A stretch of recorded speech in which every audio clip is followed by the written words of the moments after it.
Good evening. The letter arrived on a Monday morning. Standard brown envelope, government franking.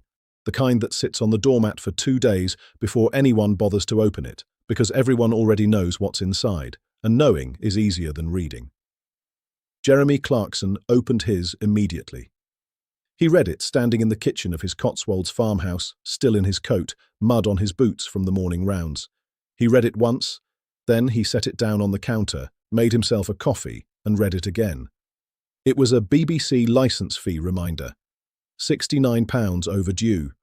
A warning that failure to pay could result in prosecution. He looked at it for a long time. Then he picked up his phone and called his producer. "I've got an idea," he said. "Clear the diary for Thursday." The BBC licence fee had been a slow-burning argument for years, decades really. The principle of a universal broadcasting tax levied on every household that watched live television or used iPlayer had made a certain kind of sense in 1946. In 2026, it made a different kind of sense to different kinds of people. To the BBC, it made the sense of institutional survival. The licence fee was not merely a funding mechanism, it was the foundation of the BBC's independence, its editorial freedom, its ability to operate without the pressures of commercial advertising or direct government control. Remove the licence fee, and you didn't just change how the BBC was funded, you changed what it was. To the government, it made the sense of political complexity. Nobody liked the licence fee. Nobody had ever liked the licence fee.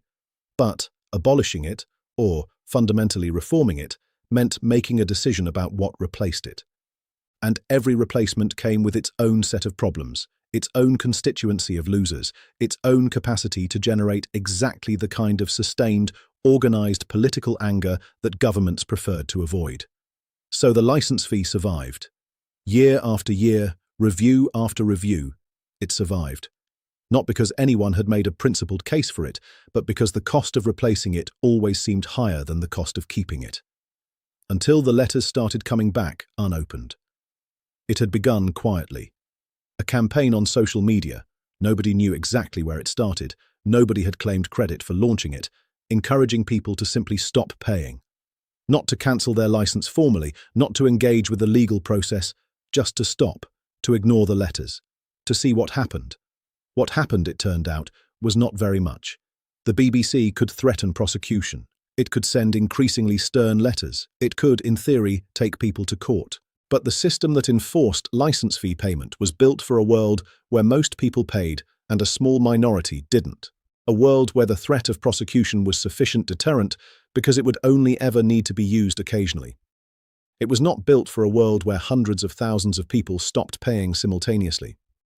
By October of the previous year, non-payment had reached levels that the BBC's enforcement division described in internal communications that were subsequently leaked as operationally unmanageable. The courts were backed up, the letters were being ignored, and the more people who didn't pay without visible consequence, the more people concluded that not paying was a viable option. The BBC was losing approximately £40 million a month, and it had no idea what to do about it. Clarkson had been watching all of this with the particular attention he gave to things that combined righteous grievance with genuine absurdity, his favourite combination. He had paid his licence fee for years, dutifully, automatically, without particular thought.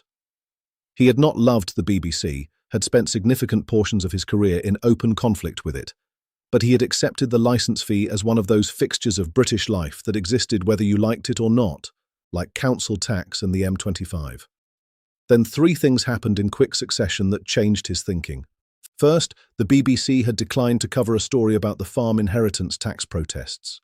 A story that had 40,000 tractors on the streets of London and was the biggest rural demonstration in British history, on the grounds that it was, in the words of an internal editorial memo, that found its way to Clarkson via a source he declined to name, not sufficiently representative of diverse audience interests. Second, the BBC had published a lengthy, sympathetic profile of the government's agriculture minister, the same minister Clarkson had publicly eviscerated in the Rewilding Committee hearing, without disclosing that the profile's author had previously worked as a special advisor in the same minister's department. Third, and this was the one that decided it, the BBC had sent a legal letter to a farmer in Somerset. A 63-year-old man named Robert Gill, who had been non-paying for 4 months. The letter threatened criminal prosecution. It listed the potential penalties. It was, in the assessment of everyone who subsequently read it, aggressive, intimidating, and deliberately designed to frighten. Robert Gill had a heart condition. He had shown the letter to his GP. His GP had called his daughter. His daughter had posted it on Facebook. It had reached Clarkson within 48 hours. He had read it, set it down, and reached for his phone. The video was filmed on a Thursday, as promised.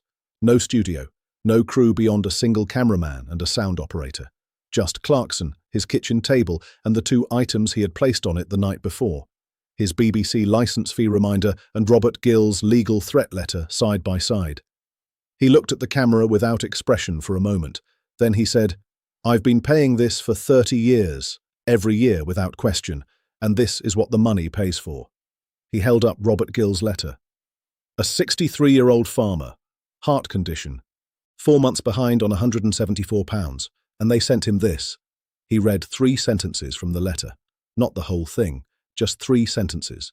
The ones about criminal records, the ones about court appearances, the ones written clearly by someone whose job was to frighten people into compliance and who had done their job thoroughly. He set the letter down. "I'm not paying mine either," he said. "Not this month, not next month, not until someone in that building explains to me why this," he tapped the letter, "is an acceptable way to treat a British citizen." He looked directly at the camera. "And if you feel the same way, don't pay yours." The video was 47 seconds long. It had 8 million views by midnight. The BBC's response came the following morning. A statement, carefully worded, clearly legal reviewed, expressing concern about misinformation regarding the licence fee enforcement process and noting that prosecution is always a last resort, used only after extensive attempts at resolution. It did not mention Clarkson by name. It did not mention Robert Gill. Both omissions were noticed immediately by everyone who read it, which was everyone. By Friday afternoon, the statement had generated more negative coverage than the original video. The BBC's social media team, attempting to engage with critics online, managed, in one exchange that was screenshotted and shared approximately 400,000 times, to describe licence fee non-payment as theft from British culture. Clarkson posted the screenshot with a single word: theft. The government had been hoping to stay out of it. That hope lasted until Saturday, when the Culture Secretary was cornered by a journalist outside a constituency event and asked directly whether the government supported the BBC's enforcement approach. She said, carefully, cautiously, aware that there was no good answer, that the government supported the BBC's right to fund itself through the established licence fee mechanism. She was asked whether that mechanism included threatening sick elderly farmers with criminal prosecution. She said the government didn't comment on individual cases. She was asked whether she had seen the letter. She said she hadn't. She was asked, by this point the journalist had the letter on his phone and was holding it up, whether she would like to. She said she needed to get to her next engagement. The clip of her walking away from the outstretched phone ran on every news programme that evening. By Sunday, something had shifted. Not in the official positions. Those remained unchanged, defended behind layers of careful language. But in the numbers. The BBC's own monitoring showed that licence fee cancellations and non-payment notifications had accelerated sharply since Thursday. The £40 million a month figure was now being revised upward. Legal teams were being briefed. Emergency meetings were being convened. And in Westminster, the political calculation had changed. Because what had started as a social media campaign, unfocused, organic, without clear leadership, now had a face. And the face was Jeremy Clarkson, which meant it had reach, which meant it had the capacity to move from the internet into the actual physical world in ways that social media campaigns usually didn't. The question in Westminster was no longer whether this was a problem. The question was how big a problem it was going to become. The answer came on Tuesday. Clarkson announced the convoy on Monday evening. Not a protest, he was careful to say. Not a political demonstration, a drive. A convoy of vehicles, cars, trucks, tractors if people wanted to bring them, from junction 15 of the M4 to BBC Broadcasting House in London, departing at 9 a.m. on Wednesday. Anyone who wanted to come was welcome. He posted it on every platform simultaneously at 8 p.m. By 10 p.m, 14,000 people had confirmed attendance. By midnight, 31,000.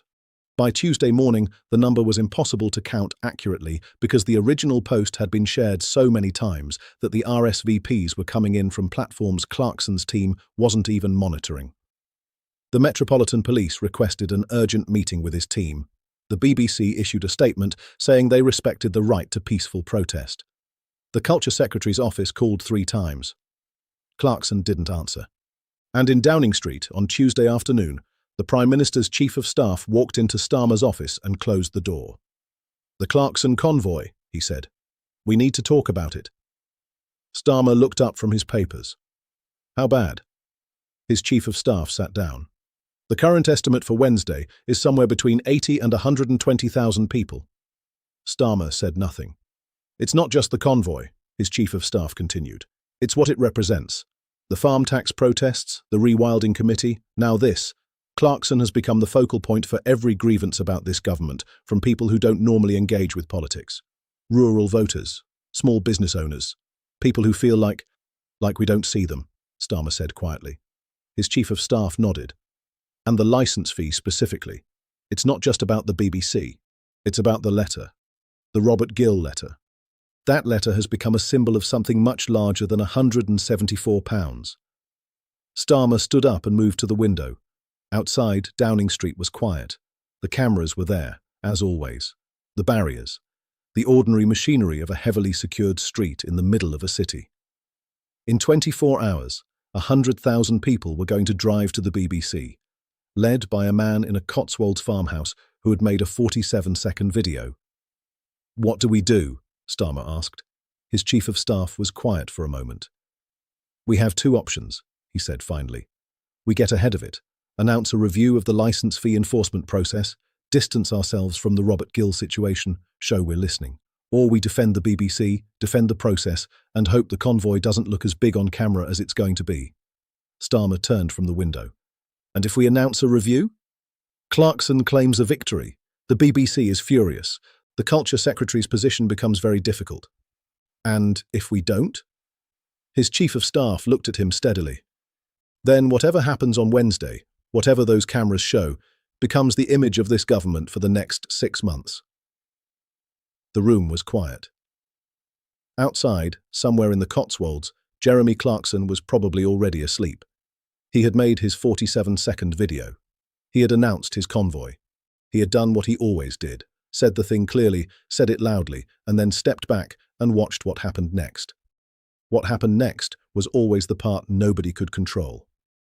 Wednesday was 17 hours away. The convoy stretched for 11 miles. That was the figure the traffic management helicopters reported at 10:47 a.m.